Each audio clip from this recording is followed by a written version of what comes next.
Hello everyone, welcome to SS classes. आज हम पढ़ेंगे separation of liquid from solid. हम किसी भी लिक्विड का सेपरेशन कैसे करते हैं सॉलिड में से। तो चलिए पढ़ते हैं। कोई भी लिक्विड होता है, उसको सॉल्युबल पार्टिकल्स को इनसॉल्युबल सॉलिड में से लिक्विड में कन्वर्ट करने के लिए, उसे सेपरेट करने के लिए हम 4 वे का यूज़ करते हैं, 4 रास्ते का यूज़ करते हैं। एक है फिल्ट्रेशन, एक है sedimentation and decantation, distillation and evaporation. ठीक है, तो हम पहले पढ़ते हैं फिल्ट्रेशन क्या होता है। Filtration, the process of separating insoluble solid substance by passing the solution through filter paper is called filtration। यानी इस प्रोसेस में हम सेपरेशन करते हैं किसी भी इनसॉल्युबल सबस्टेंस का, ऐसे सबस्टेंस का जो वाटर में सॉल्युबल ना हो, उसका यूज़ करेंगे हम। ठीक है, तो passing the solution through the filter paper, और फिर उस सॉल्यूशन को हम फिल्टर पेपर में से पास आउट करेंगे। इस प्रक्रिया को हम फिल्ट्रेशन बोलेंगे। फिल्ट्रेशन में फ़िल्टर पेपर का यूज़ होता है। फ़िल्टर पेपर एक चाय छन्ने का काम करता है। ठीक है, जैसे हम जब भी चाय बनाते हैं तो चाय बनने के बाद जो हम इस लिक्विड को छानते हैं तो चाय पत्ती को अलग कर लेते हैं ना, कि चाय पत्ती को भी साथ में पी लेते हैं। चाय पत्ती को अलग करते हैं हम, तो चाय पत्ती को अलग करने के लिए हमें चाय छन्ने की यूज़ करना पड़ता है। तो उसमें जो सॉलिड पार्टिकल्स होते हैं चाय पत्ती के, तो वो उसमें क्या होते हैं, चाय छन्ने में ही रह जाते हैं और हमें लिक्विड मिल जाता है। उसी तरह से फिल्टर पेपर भी काम करता है। फिल्टर पेपर को छोटे छोटे पोर होते हैं, उसमें जो क्या करते हैं, जो सॉलिड पार्टिकल्स होता है उस फिल्टर पेपर में ही रह जाता है और हमें साफ़ सुथरा लिक्विड हमें मिल जाता है। तो ये फिल्ट्रेशन के प्रोसेस जो है इसी बेसिस पे है। फिल्ट्रेशन में जो सबस्टेंस होता है उसको हम रिमूव करते हैं passing the liquid filter paper.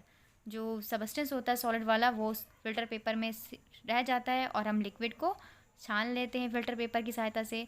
The solid substance are retain the filter paper and clear water pass through.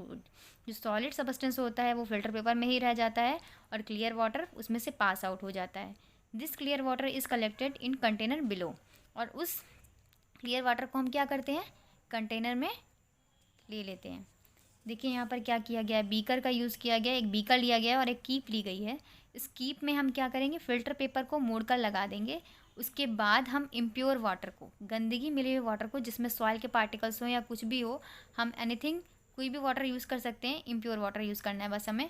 तो हम उसे जब छानेंगे तो फ़िल्टर पेपर में क्या होगा, फ़िल्टर पेपर में जितने भी जो सॉलिड के पार्टिकल्स होंगे या जो भी गंदगी होगी, इम्प्योरिटी, वो सारी उसी में रह जाएगी और हमें क्लियर वाटर मिल जाएगा। फ़िल्टर पेपर से छानकर हमें इनसॉल्युबल इम्प्योरिटीज़ जो है इसी में रह जाएंगी और क्लियर वाटर हमें मिल जाएगा। तो इस प्रोसेस को हम बोलते हैं फिल्ट्रेशन, यानी the process of separating insoluble substance by passing the solution through filter paper is called filtration.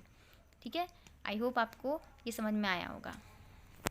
अब हम देखते हैं सेडिमेंटेशन एंड डिकेंटेशन। सेडिमेंटेशन क्या होता है, द प्रोसेस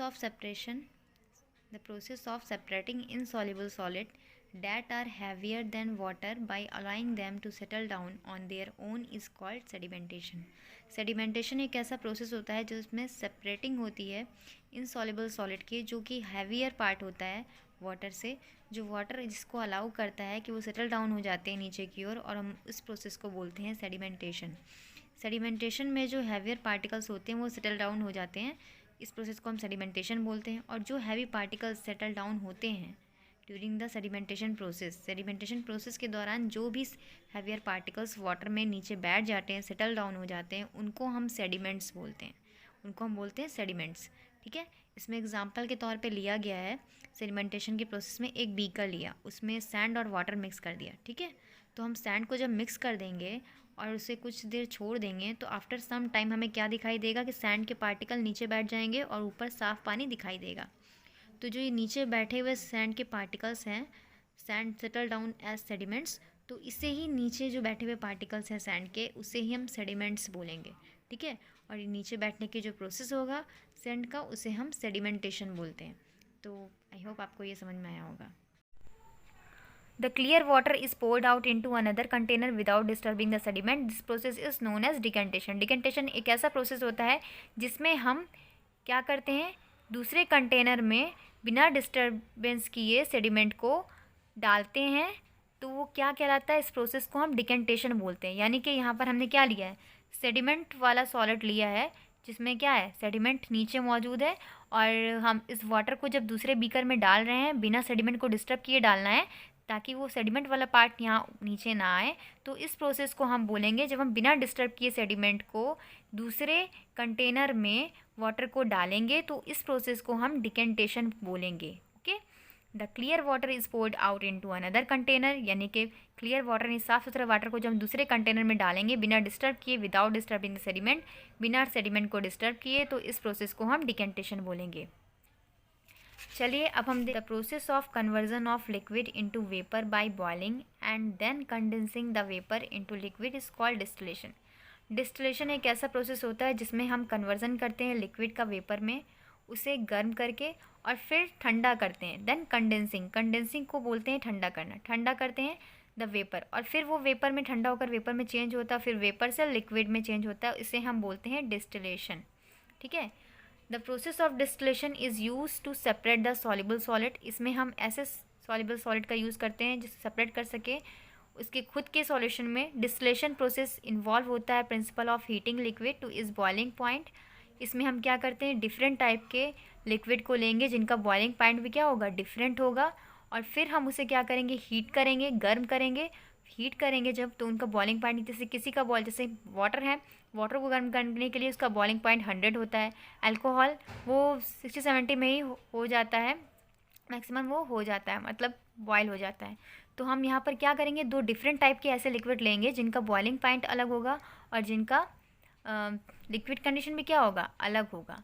तो जब हम इसे क्या करेंगे, गर्म करेंगे, हीट करेंगे, तो एक क्या होगा, पहले तो ये गर्म करेंगे तो वेपर बनेगा, वेपर को हम क्या करेंगे, फिर कंडेंस्ड करेंगे, ठंडा करेंगे, ठंडा करने के बाद फिर उसे लिक्विड फॉर्म में वापस पा लेंगे। तो इस प्रोसेस को हम बोलेंगे distillation. The vapour is condensed, a condenser transform to liquid form. जो कंडेंसर होता है वो क्या करता है, लिक्विड को कंडेंस्ड करता है, यानी ठंडा करता है कंडेंसर में, और फिर वो लिक्विड में फॉर्म में वापस मिल जाता है हमें। तो pure liquid collect from condenser, और जो हम कंडेंसर से लिक्विड बनाते हैं प्योर लिक्विड, उसे हम बोलते हैं डिस्टिल्ड वाटर, रिजर्वियर में जो जमा होता है। तो चलिए देखते हैं इस प्रोसेस में क्या क्या यूज़ हुआ है। यहाँ पे डिस्टिल्ड फ्लास्क का यूज़ हुआ है, जिसमें हमने क्या, एक थर्मामीटर लगाया हुआ है, फ्लास्क लिया है डिस्टिल्ड फ्लास्क, इसमें वाटर डाला है, वाटर में थर्मामीटर डाला है, ठीक है। और यहाँ पर वेपर कंडेंसर है, यानी कि ये क्या करेगा, जो भाप बन के पानी जो गर्म करेंगे, जब हम इसे हीट देंगे तो पानी वेपर बनेगा, गर्म होगा, गर्म बन के जो वाष्प होगी वो इस कंडेंसर से क्या होगी, ठंडा होकर कंडेंसर में ठंडा होगा, और फिर ठंडे होने के बाद फिर वो लिक्विड में चेंज होकर इस तरह से इस रिजर्वियर में वापस आ जाएगा, जिससे हमें क्या मिलेगा, डिस्टिल्ड वाटर मिलेगा। ठीक है, तो इस प्रोसेस को हम बोलते हैं डिस्टिलेशन। तो चलिए अब हम देखते हैं अपना चौथा टॉपिक, जो है इवोपोरेशन। इवोपोरेशन किसे कहते हैं, evaporation the process of separating soluble solid particles from A solution is called evaporation. वो प्रोसेस जिसमें हम सॉल्युबल पार्टिकल को सेपरेट करते हैं उनके खुद के सॉल्यूशन में, इसे हम इवोपोरेशन बोलते हैं। इस प्रोसेस में हम क्या करेंगे, द सॉल्यूशन इज हीटेड, इस प्रोसेस में हम सॉल्यूशन को हीट करेंगे यानी गर्म करेंगे। This causes the liquid to evaporate, जो क्या कॉज करेगा, जब हम किसी लिक्विड को या किसी भी सॉल्यूशन को हीट करते हैं तो वो क्या करता है, इवोपरेट होता है ना, वो वाष्प बनता है। इस सॉलिड कंपोनेंट को भी हम वाष्प में चेंज करेंगे। The common salt can be easily obtain from the salty water by the process of evaporation. जो कॉमन सॉल्ट होता है उसको हम ईजिली क्या कर सकते हैं, इवोपरेट कर सकते हैं। If we boil this water, water evaporates completely leaving behind only the salt. अगर हमने कोई एक सॉल्टी वाटर ले लिया और सॉल्टी वाटर को हम हीट करते हैं तो जो वाटर होगा वो वेपर में चेंज होकर उड़ जाएगा, वाष्प बनकर उड़ जाएगा, लेकिन जो सॉल्ट होगा हमारा वो इवोपरेट नहीं होगा, वो उसमें ही रह जाएगा, उस बर्तन में ही रह जाएगा। जैसे इस प्रोसेस में क्या हुआ है, हमने सॉल्टी वाटर लिया है तो जो सॉलिड वाला पार्टिकल्स है, यानी सॉलिड में क्या लिया है, सॉल्ट लिया है, तो वाटर तो वेपर बन के उड़ गया और जो सॉलिड है वो इसमें ही रह गया। तो इस प्रोसेस को हम बोलते हैं evaporation, the process of separation of soluble solid particle, यानी कि सॉल्युबल सॉलिड पार्टिकल्स का सेपरेशन जो होता है लिक्विड फॉर्म में से, उसे हम बोलते हैं इवोपरेशन। हमने पहले क्या किया था, सॉल्टी वाटर लिया था, यानी कि हमें क्या है, लिक्विड को हटा देना है और जो हमारा सॉलिड है वो हमें मिल जाएगा इस प्रोसेस से। किस प्रोसेस से, इवोपरेशन। ये सारे प्रोसेस जितने देखने में ईजी होते हैं उतने ईजी होते नहीं हैं वैसे, सिर्फ इवोपरेशन और डिस्टिलेशन की बात करें, बाकी सारे प्रोसेस तो बहुत ईजी हैं। तो हमने इस क्लास में क्या क्या क्लियर किया है, इवोपरेशन क्लियर किया है, डिस्टिलेशन क्लियर किया है, filtration and sedimentation, decantation clear किया है। अगर आपको इस क्लास में कोई डाउट होता है या किसी भी टॉपिक पर आपको कुछ पूछना हो तो प्लीज़ आप कमेंट में पूछ सकते हैं, और आपको अगर मेरी वीडियो अच्छी लगी हो तो प्लीज़ इसे लाइक एंड सब्सक्राइब और शेयर ज़रूर कीजिएगा। Thank you so much.